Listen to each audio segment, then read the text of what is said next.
Hello friend, welcome to लैट education YouTube channel में आपका स्वागत है। आज का मेरा टॉपिक है सिकंदर। महान सिकंदर के बारे में आज हम पढ़ेंगे। तो अगर आप चैनल को सब्सक्राइब नहीं किए तो आप चैनल को जाकर सब्सक्राइब कर लीजिए, लाइक कीजिए, शेयर कीजिए और कमेंट कीजिए।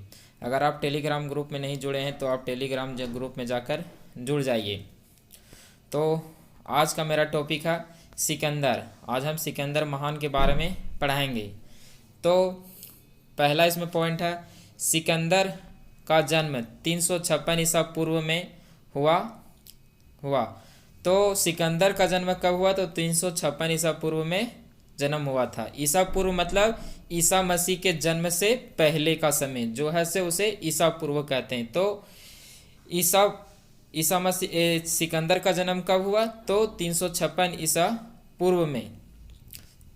अगला पॉइंट है, सिकंदर के पिता का नाम फिलिप था। तो इनके पिता का क्या नाम था? फिलिप था।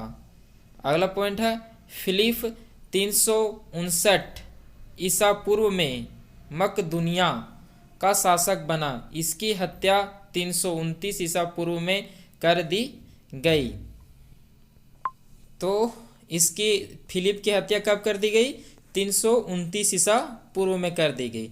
ईसा पूर्व में होता यह है कि इसमें ईसा मसीह के जन्म से पूर्व की बातें होती है, लेकिन इसमें है से घटते क्रम में।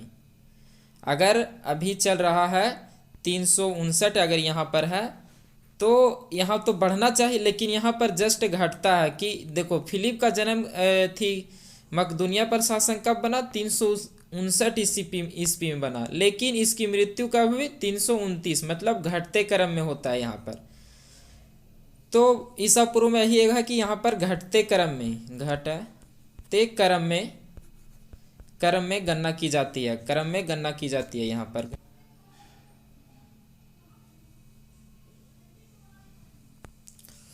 अगला पॉइंट है, सिकंदर अरस्तु का शिष्य था। अगला पॉइंट है, सिकंदर ने भारत विजय का अभियान 326 ईसा पूर्व में प्रारंभ किया।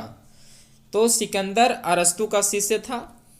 तो अगला पॉइंट है इसमें, सिकंदर ने भारत विजय का अभियान 326 ईसा पूर्व में प्रारंभ किया। अगला पॉइंट है, सिकंदर का सेनापति सेल्यूकस निकेटर था। तो सिकंदर का सेनापति कौन था? Seleucus Nicator. अगला पॉइंट है, सिकंदर को पंजाब के शासक पोरस के साथ युद्ध करना पड़ा, जिसे हाइटे अस्पीज के युद्ध या झेलम या वितास्ता का युद्ध के नाम से जाना जाता है। तो सिकंदर जब पंजाब पहुंचा, जब वह ग्रीस से आ रहा था, तो ग्रीस मतलब एथेंस, राजधानी ग्रीस की। तो जब ग्रीस से वह आ रहा था लड़ते लड़ते, तो वह भारत के पंजाब प्रांत में पहुंचा। तो पंजाब प्रांत के उस समय के राजा कौन थे? पोरस थे। तो पोरस के साथ उसे युद्ध करना पड़ा, जिसे हाइटे अस्पीज के युद्ध के नाम से या झेलम के युद्ध के नाम से जाना जाता है। झेलम का प्राचीन नाम क्या है? वितास्ता। तो झेलम का प्राचीन नाम क्या? झेलम नदी का प्राचीन नाम क्या है? तो वितास्ता नदी। अगला पॉइंट है,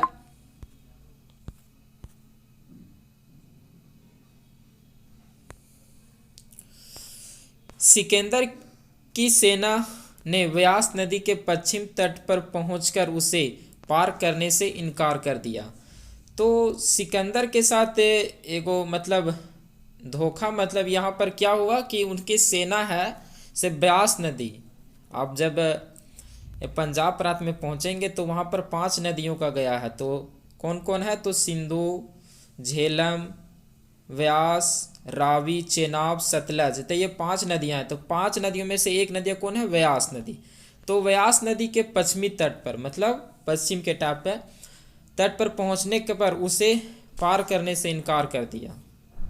तो इस नदी को पार करने से इनकार कर दिया गया। अगला पॉइंट है, सिकंदर स्थल मार्ग द्वारा 325 ईसा पूर्व में भारत से लौटा।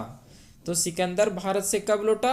325 ईसा पूर्व में भारत से लौटा। अगला पॉइंट है, सिकंदर की मृत्यु 323 ईसा पूर्व में बेबीलोन में 33 वर्ष की अवस्था में हो गई। तो जब यह लौट ही रहा था अपने घर, तो रास्ते में ही 323 ईसा पूर्व में बेबीलोन में 33 वर्ष की अवस्था में इसकी मृत्यु हो गई। तो अगला पॉइंट है, सिकंदर का जल सेनापति निर्याकस था। तो इसका जल सेनापति कौन था? निर्याकस था। अगला पॉइंट है, लास्ट पॉइंट,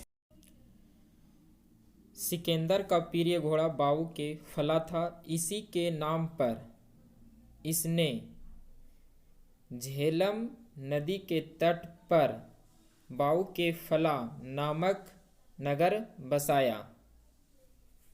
तो आज का क्लास यहीं पर समाप्त होता है। हम फिर नए टॉपिक में नए जोश के साथ और नए लक्ष्य की प्राप्ति के साथ फिर से नए टॉपिक के साथ मिलेंगे।